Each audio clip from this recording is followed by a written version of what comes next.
been a fiery end to a week of political turmoil, with protesters clashing with police today in the heart of Sydney. Students were hit with pepper spray and pushed to the ground as the crowd tried to get close to Education Minister Christopher Pyne.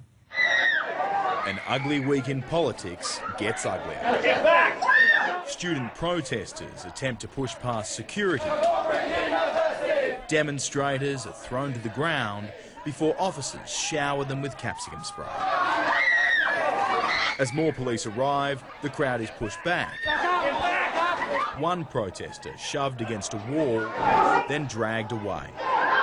The shouts and chants continuing. This is not a police state! We have the right to demonstrate! A thick blue line established at the door as demonstrators doused their eyes, including Anna Amelia, who is legally blind. The police just maced us in the face. It was horrible and it still burns. It's like torture.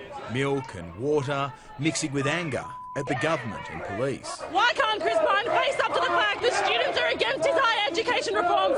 We are determined to fight them. There were no arrests, police saying they were concerned a crowd crush situation was imminent and are investigating what they're calling an unauthorised protest. Earlier, the Education Minister had presented new standards for teacher training. The government is doing things that it can do immediately. That includes literacy and numeracy tests for new teachers, but not changes to university funding, so strongly opposed by the demonstrators.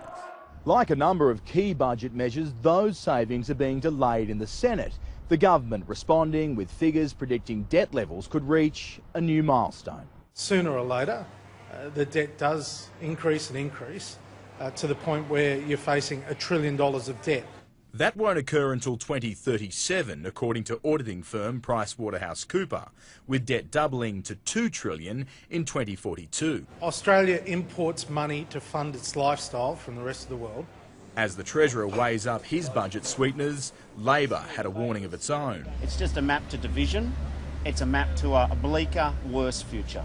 The Prime Minister finishing a week where his political mortality was tested face to face with a leader ousted during his first term. Charles Croucher, 9 News.